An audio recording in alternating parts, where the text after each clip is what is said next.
à tous, bonjour et bienvenue au webinaire de la version V19 R8. Donc avec Mathieu, l'équipe produit présente également aujourd'hui. Nous allons présenter notre sélection de nouveautés et nous allons répondre bien sûr à vos questions. Donc comme d'habitude, ce webinaire est divisé en plusieurs parties. On va commencer par de grosses nouveautés pour les développeurs. On parlera ensuite de KDView Pro et on terminera par un focus sur KDWrite Pro pour lequel nous avons apporté de très bien nouvelles features encore une fois. Donc, vous pouvez également poser vos questions pendant la présentation en utilisant la boîte Zoom questions-réponses et notre équipe produit vous répondra. Donc, allons-y et les nouveautés pour les développeurs. Et je donne la parole à Mathieu. À toi, Mathieu. Merci Ntissar. Bonjour à tous. Les nouveautés pour les développeurs, on va commencer par une fonctionnalité vraiment avancée de gestion des permissions utilisateurs avec Oranda. Alors, la slide est un peu chargée, mais le sujet en vaut la peine. 4D permet déjà d'exposer ou non une data class et certains de ses attributs en tant que ressource REST. Vous pouvez faire ça dans la structure, dans l'éditeur de structure. Et c'est un moyen pratique et rapide, pardon, de restreindre l'accès à vos données. Mais 4D V19R8 va plus loin maintenant en proposant un système vraiment puissant et entièrement personnalisable pour protéger vos données contre des utilisateurs non autorisés. Ce système de protection de vos données dépend de la personne qui y accède et des données auxquelles elle va accéder. Tout est basé sur les concepts Orda, mais surtout sur les sessions web scalables, qui est une fonctionnalité qui est déjà apparue il y a quelques temps dans 4D. Et donc, on va couvrir ici tous les processus web, tels que les requêtes REST, les requêtes reçues sur un data store distant, les processus web tels que les 4D actions ou les 4D tags. Alors, je vais être un peu plus précis. Cette mécanique, elle couvre les accès web et uniquement les accès web. Vos applications desktop et votre façon d'y gérer l'accès aux données restent inchangées. S'agissant des applications web, une difficulté récurrente, c'est que des personnes mal intentionnées peuvent essayer de contourner votre interface utilisateur, en particulier avec REST. En utilisant votre API, un utilisateur peut tenter d'accéder à des champs alors que vous ne l'avez pas prévu. C'est pourquoi nous vous offrons une protection très bas niveau. On voit ici qu'on est capable de positionner des permissions sur un attribut de data class. Là, en particulier, l'exemple qu'on donne ici, c'est que l'attribut personal note de la data class records peut être lu avec le privilège medical action. On peut également positionner des permissions sur les fonctions de data class de façon à pouvoir ou pas les exécuter. On va pouvoir également positionner des permissions sur une data class entière pour pouvoir en lire des enregistrements ou créer des enregistrements dans cette data class. Et on va également pouvoir positionner une permission sur le data store en entier pour dire qui a le droit de, par exemple ici, supprimer des enregistrements. Tous ces privilèges, ils sont portés par l'objet session, qui est offert par la session web scalable. Cet objet session, il va persister pendant toute la durée de vie de la session web et chaque navigateur ou chaque connexion web va avoir son propre objet session. Lorsque vous authentifiez un utilisateur, il va vous suffire d'indiquer dans cet objet session quel est son rôle. Par exemple, c'est un administrateur ou par exemple, c'est un simple utilisateur. Et ça se fait grâce à la fonction setPrivilège de l'objet session dont vous avez un extrait de la documentation à l'écran, dans cette slide. Ces rôles, ces privilèges, ces permissions, ils sont différents des groupes 4D habituels. Leur définition se fait simplement dans un fichier JSON où vous pourrez décrire toutes les règles de protection que vous souhaitez, donc depuis le data store jusqu'à un attribut de data class bien spécifique. C'est une fonctionnalité très puissante avec laquelle vous pouvez contrôler très finement les accès à vos données. Je vous recommande vraiment la lecture du blog post dont vous avez l'adresse à l'écran. mais aussi de la documentation qui vont vous donner tout ce qu'il y a à savoir sur le sujet. Si jamais vous avez des questions, parce que cette slide est très remplie et pas forcément d'exemple de mise en situation de cette feature aujourd'hui à vous partager, posez vos questions dans le chat, on y répondra. Mais vraiment, le blog post est très complet sur ce sujet-là. Voilà pour les permissions. On va passer maintenant à un autre sujet qui, je pense, vous plaira. Parce que je pense que, comme beaucoup, peu d'entre vous doivent connaître un développeur qui ne travaille pas avec Alicebox aujourd'hui dans 4D. C'est clairement le moyen le plus simple et le plus courant d'afficher des données. Pour une bonne expérience utilisateur, il est important de bien ajuster la visualisation de ces données. La hauteur automatique des lignes, c'était déjà possible pour des listbox basées sur des tableaux, ce qui leur permettait d'ajuster automatiquement la hauteur de chaque ligne en fonction de son contenu. 4DV19R8 offre désormais cette possibilité pour les listbox basées sur des collections et des sélections d'entités. Alors, on va dérouler un tout petit peu la démo. Et ce que vous voyez à l'écran, c'est que la hauteur des lignes, elle va bien s'adapter au contenu de leur cellule, à la taille de la police, et j'en passe. Vous avez un contrôle total, avec également la possibilité de définir des hauteurs minimum et maximum. C'est très simple à mettre en œuvre. On va laisser la démo se dérouler. Cette démo, vous la retrouvez sur le blog. Elle est téléchargeable. Et de façon à ce que vous puissiez bien prendre en main cette nouvelle fonctionnalité. Voilà. Voilà. Que 8 secondes. Et voilà. Encore une fois, si vous avez des questions, allez-y, on y répondra à la fin de de toute la séquence sur les nouveautés développeurs. On passe à la suite, avec une fonctionnalité qui vous servira, j'en suis certain, c'est concernant la gestion des erreurs, parce que la V19R8 vous apporte de nouvelles possibilités sur ce sujet. Désormais, vous pouvez définir un gestionnaire d'erreurs global qui sera effectif pour tous les contextes d'exécution, les process, les workers, les attributs calculés ORDA, les fonctions ORDA, etc. De cette façon, si vous ne définissez pas de gestionnaire d'erreurs locales dans un nouveau processus, dans un nouveau worker, c'est le gestionnaire global qui sera invoqué automatiquement. C'est très important parce que ça signifie que si vous le faites, vous n'aurez plus de dialogue d'erreur affiché sur le serveur et donc vous n'aurez plus d'erreurs non capturées. Donc, ça vous simplifie vraiment la vie. Il n'y a plus de risque de manquer une erreur en oubliant de charger un gestionnaire d'erreurs. Très bon blog post également avec un joli exemple que je vous recommande d'aller consulter. Et vous avez toutes les adresses de blog post qui arrivent dans le chat. Merci Intissa, c'est très gentil. Comme ça, vous pouvez les récupérer. Par contre, lisez-les après le webinaire, parce que si vous commencez à lire les blog posts maintenant, vous serez tellement absorbé que vous n'allez plus m'écouter. On va passer à la suite. Ah, je savais que ça te ferait rire. Microsoft 365 et la gestion des emails. L'email, c'est le moyen de communication le plus courant en entreprise, évidemment. Bon, on a également le chat, forcément, mais l'email reste quand même prépondérant. Microsoft 365, c'est un leader qu'on ne peut pas ignorer.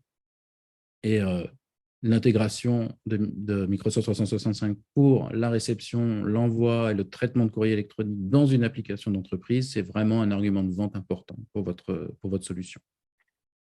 Et d'ailleurs, ça fait la différence entre votre application et une autre application qui ne le supporterait pas.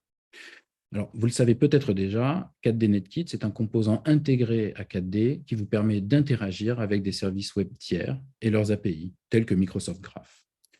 Avec 4D V19R8, nous avons ajouté de nouvelles commandes à ce composant qui vous permettent de gérer vos emails via l'API Microsoft Graph, donc qui est l'API derrière Microsoft 365.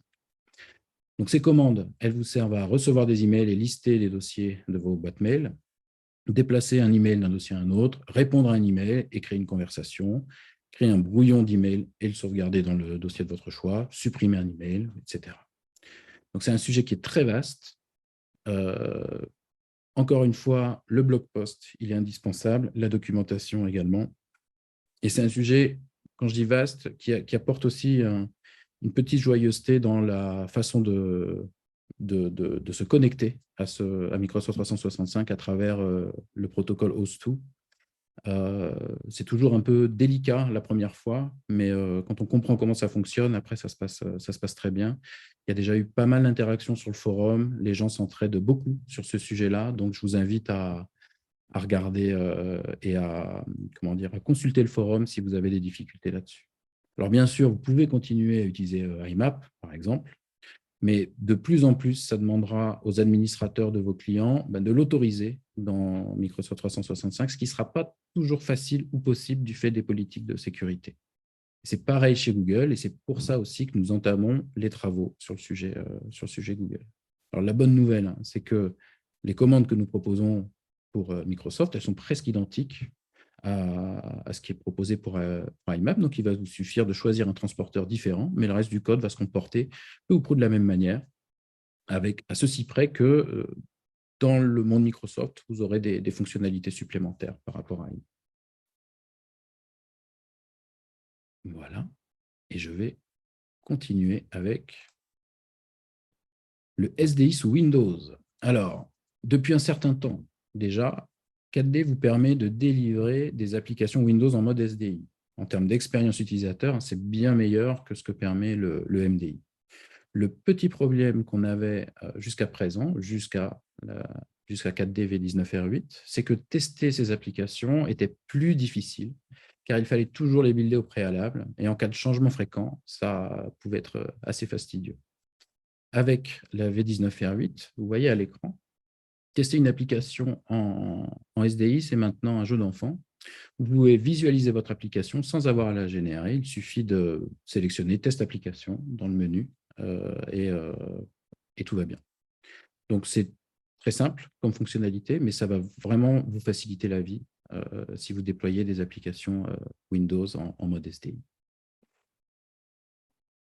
Voilà, voilà. On va passer à la feature suivante. On en a pas mal. Hop. S'agissant maintenant des extensions 4D, donc de l'extension VS Code, 4D a amélioré la prise en charge des éditeurs de code source externe. Donc, en l'occurrence, on se concentre beaucoup sur Visual Studio Code, en leur permettant de gérer le code 4D et de leur fournir des fonctionnalités standards telles que le syntax highlighting, le go-to-definition ou l'aide à la signature, la reconnaissance de la signature des fonctions. La V19R8, elle apporte une nouvelle fonctionnalité, c'est la complétion de code. Vous aurez une aide ici, comme vous le voyez à l'écran, à la saisie de code. Donc, ça couvre les commandes 4D, les attributs d'objets, les fonctions d'objets, les méthodes, les variables, les constantes, les types, etc. Tout ceci, maintenant, est géré par l'extension. On voit bien que cette extension VS Code, elle attire beaucoup votre attention. C'est pour ça que nous continuons de l'améliorer. Pour la petite histoire, j'ai mis un petit schéma pour vous expliquer un peu ce qui se passe de notre côté sur ce sujet. Ce que nous faisons sur cette extension, ça consiste à implémenter un protocole qui s'appelle LSP. 4D, en fait, devient en quelque sorte un serveur de langage qui est interrogé par VS Code. Et ce que nous faisons, c'est que progressivement, nous implémentons ce que ce protocole appelle des capacités. Donc, c'est pour ça que l'extension, elle évolue petit à petit. Il n'y a pas que VS Code qui supporte ce protocole, il y a d'autres éditeurs de code, mais nous, on se concentre pas mal sur VS Code. Pourquoi? Parce qu'il existe sous Windows, sous Mac, sous Linux, et qu'il est très diffusé. Si vous recrutez un nouveau développeur, quel que soit son langage d'expertise, il y a quand même de fortes chances pour qu'il soit déjà un utilisateur de VS Code. On sait déjà qu'il y a une proportion non négligeable de développeurs qui utilisent Visual Studio avec 4D. Ce n'est pas vraiment la majorité, mais ce n'est pas négligeable. Ça leur permet aussi de gérer de façon plus confortable les projets qui vont agréger des sources différentes en HTML, en PHP, en XML, en JSON. par exemple. Voilà, sur l'extension VS Code. Donc, allez la télécharger, allez l'essayer. C'est un côté un peu grisant de faire du 4D avec VS Code, je trouve. Continuons avec un sujet sur CI/CD. Donc, on va parler d'intégration continue, de déploiement continu. Avec l'introduction du mode projet, il est facile de manipuler les composants de vos projets. Dans les dernières versions de 4D, nous avons ajouté plusieurs fonctionnalités qui permettent de créer votre propre chaîne de build adaptée à votre équipe, adaptée à vos méthodes de travail et à vos besoins. Pour vous aider à créer votre propre chaîne de build ou à intégrer 4D dans un outil d'intégration continue, nous avons développé un composant nommé Build 4D, qui est disponible sur GitHub avec son code source. C'est une première étape. Et dans cette première étape, Build 4D permet de créer une structure compilée et un composant. Nous continuerons à l'enrichir pour vous permettre de gérer, in fine, une application mono-utilisateur ou une application serveur. Alors, j'en profite pour vous rappeler que le repo guide de 4D, entre autres, fait qu'il héberge le code source de Build 4D. Il regorge de beaucoup d'autres exemples et que ça vaut vraiment la peine de vous y attarder. L'intérêt d'un outil comme Build 4D, c'est aussi que vous puissiez l'adapter à vos besoins et à votre organisation d'équipe, grande ou petite. Par exemple, lorsqu'un développeur modifie du code et veut en faire un commit dans Git, mais qu'il a oublié de faire un contrôle de syntaxe et qu'il a fait une faute de frappe, par exemple, l'idée, c'est qu'un Git runner se mette en route et effectue la vérification syntaxique pour éviter que l'erreur entre dans le repo. C'est pour cette raison que nous avons créé des commandes comme compile project, pour qu'elles puissent être exécutées automatiquement de cette façon. Et si le contrôle de syntaxe est bien effectué, on veut peut-être que le build se déclenche automatiquement pour être testé. Ou bien peut-être qu'on préfère que ce build soit déclenché une fois par nuit pour entrer dans une phase de test automatisé et mettre à disposition ce build quelque part pour des clients ou des bêta-testeurs. C'est de cette façon que nous travaillons chez 4D. Chaque nuit, nous produisons une build de chaque branche de 4D et des tests automatiques sont déclenchés pour que, au produit, par exemple, nous puissions nous servir d'une nouvelle build tous les jours. En fait. Ici, il s'agit d'une première étape. Prochainement, vous pourrez inclure, par exemple, vos numéros de licence avec le volume desktop, changer d'icône pour Windows, etc., etc.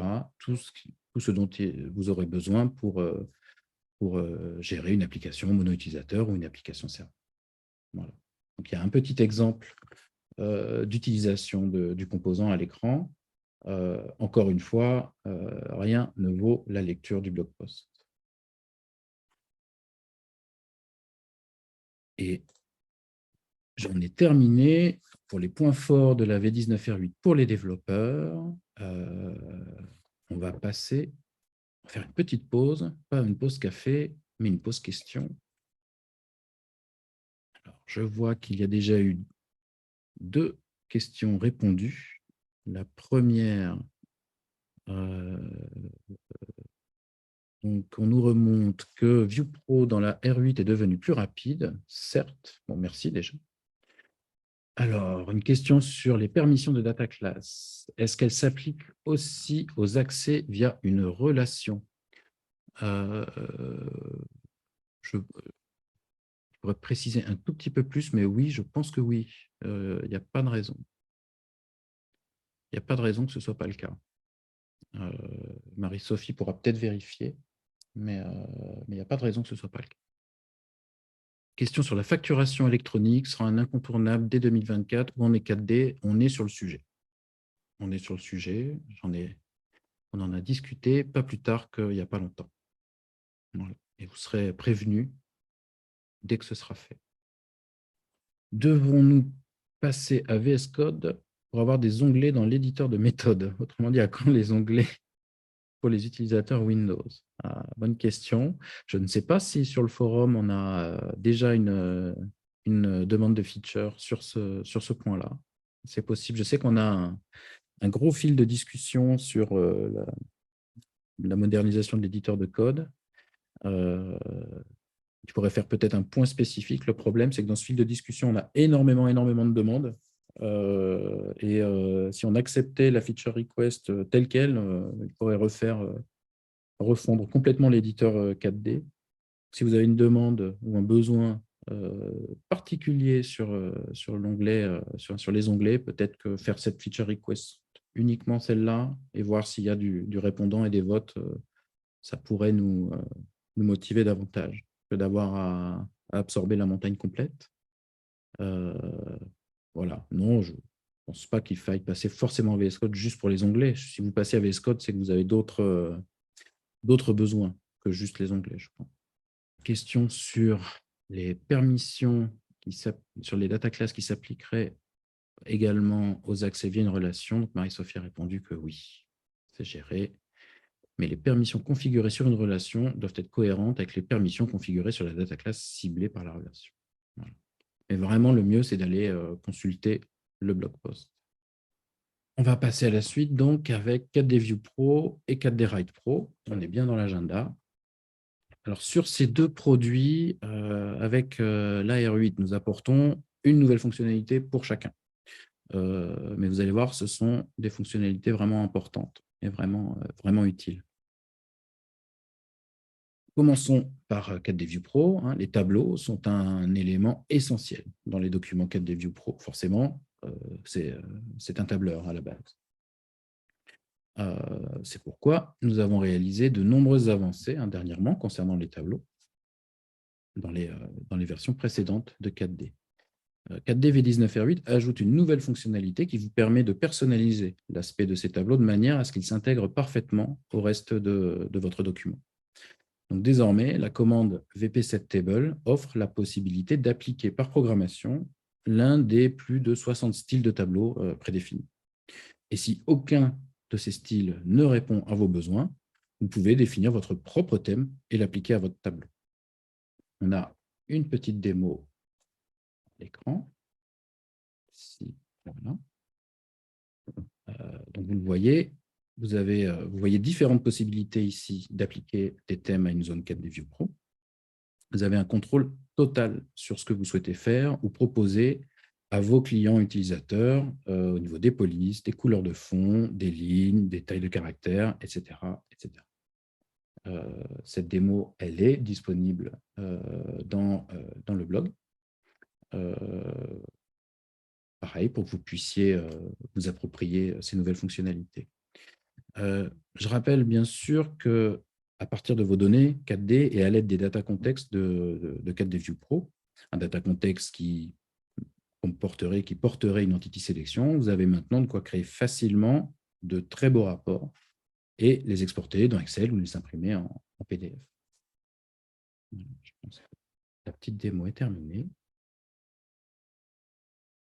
Je vais passer à 4D Write Pro maintenant.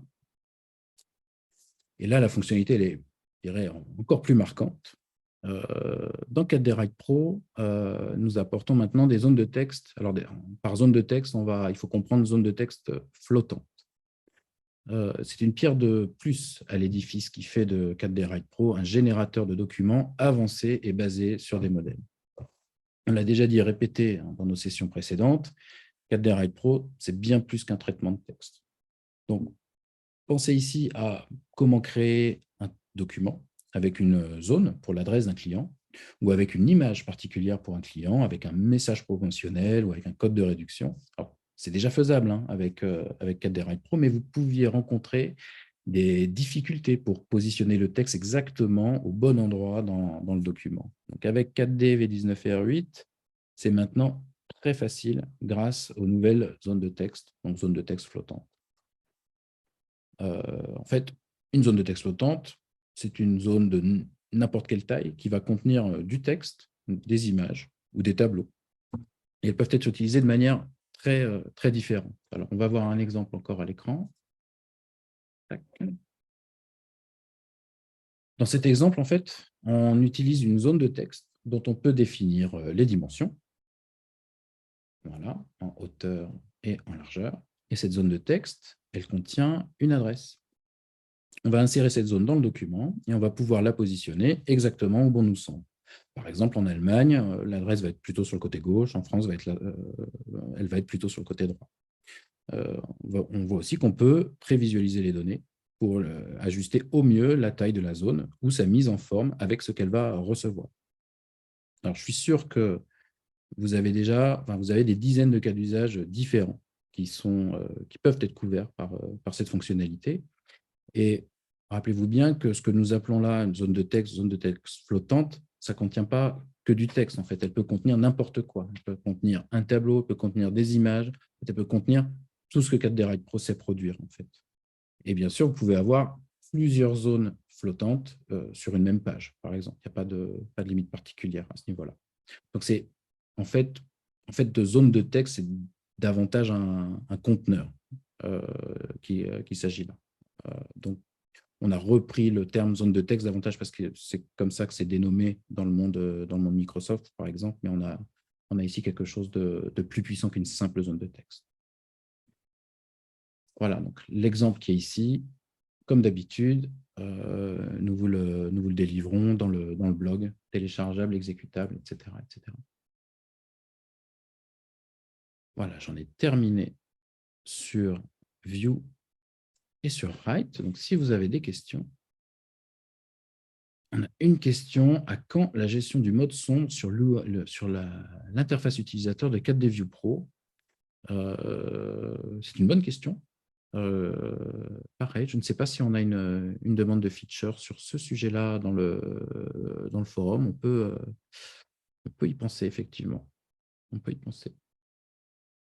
On va passer à la suite, hein, si tout était clair. Très bien. On va passer à la suite en vous parlant de la Summit 2023.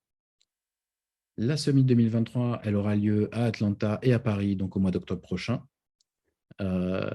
Inscrivez-vous vraiment, parce que je pense que vous serez vraiment intéressés par ce que nous allons y présenter. On est en train de travailler dessus, donc je pense que ça vous intéressera.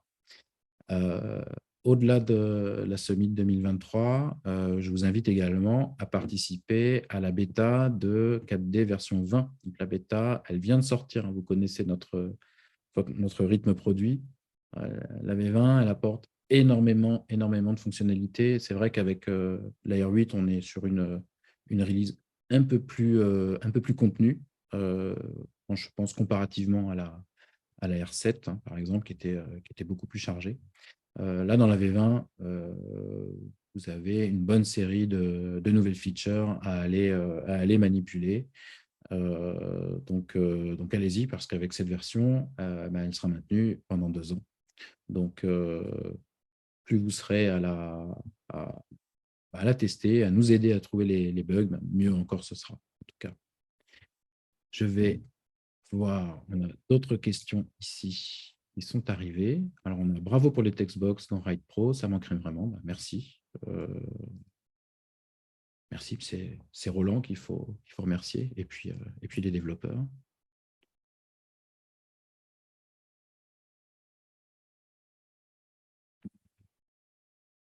des views. Comment insérer un return dans une cellule sans passer à la cellule suivante, comme sous Excel? Alors, il doit y avoir un raccourci clavier pour ça, mais Fabrice vous répondra. Je ne sais pas s'il a la réponse là, sous la main.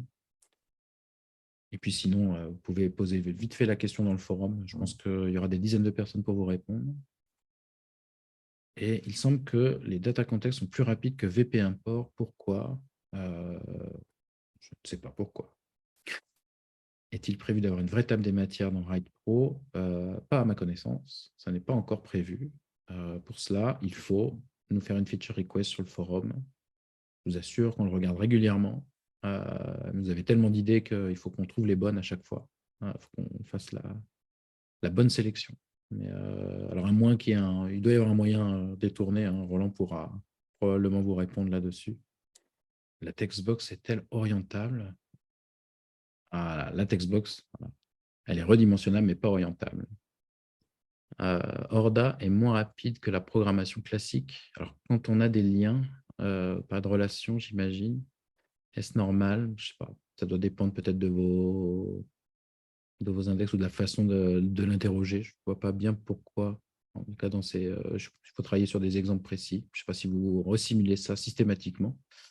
Et pareil, vous pouvez partager ça sur le forum. Il y aura beaucoup d'experts qui pourront vous conseiller sur la façon de faire.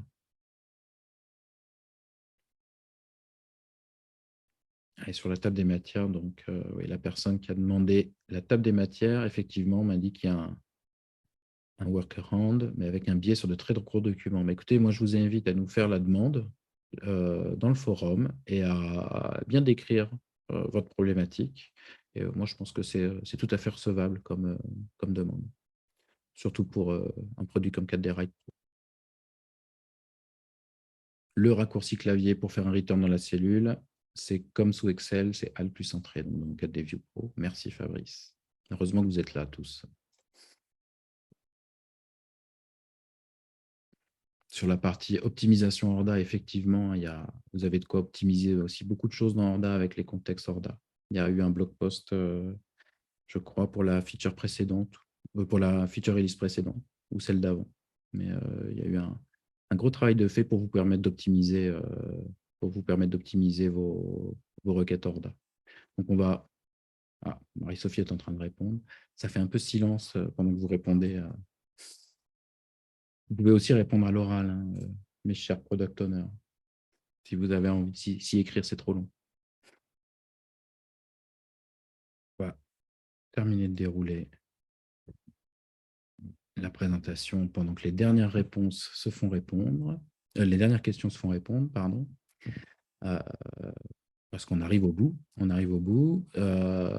Donc, pour en savoir plus, de toute façon, je crois que je l'ai déjà dit énormément de fois, allez consulter le blog. Vous y retrouverez donc toutes les features dont on vient de parler. Vous en retrouverez d'autres également et vous allez aussi retrouver toutes les features de la version 20 bêta, puisqu'elles sont déjà publiées. Donc allez-y et vous allez voir qu'il y a énormément de choses dont je ne parle pas là par souci de respect de la chronologie 4D. Mais vous avez de très, très bonnes surprises dans la version 20 de 4D.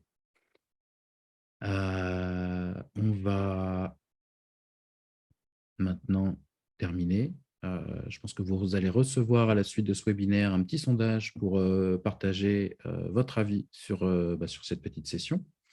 Répondez-y. On essaye de s'améliorer à chaque fois. Donc, si vous avez des remarques pour améliorer ce genre de webinaire, on est tout oui, en tout cas. Je peux répondre sur les tables des matières, là? Vas-y, répondre sur l'état des matières à l'oral. J'ai cliqué sur le mauvais bouton, effectivement, j'ai pas pu répondre. Il n'y a pas de vraie table des matières dans KD Write Pro, mais par contre, il y a un exemple qui existe, il faudrait que je le retrouve, mais il doit être assez facilement retrouvable en ligne. Quand on avait fait le Submit en ligne, dans les démos de KD Write Pro, il y avait une base qui générait une table des matières, qui pouvait être mise soit à la fin, soit au début du document, et qui était basée, si mes souvenirs sont bons, sur les feuilles de style. D'accord. Voilà. Donc, ça existe, c'est faisable. Ça ne demande pas tant que ça de code, hein. C'est assez facile à faire. Et c'est vraiment basé sur les feuilles de style, à moins que ce soit sur les signés, mais il me semble plutôt que c'était sur les feuilles de style. Apparemment, c'est sur les feuilles de style. Ouais. Mais je vois en quoi, effectivement, ça peut poser. Oui, c'est qu'un biais, c'est vrai. Mais moi, j'avais essayé sur des documents assez gros et ça allait quand même assez vite, hein. Ok, très bien. Mais écoutez, en tout cas, merci beaucoup à tous d'avoir participé. Voilà, vous êtes très, très, très nombreux. Écoutez, ça fait plaisir. Merci à vous tous. Et puis, bonne fin de journée. Et puis, allez télécharger aussi la V20. Bonne journée.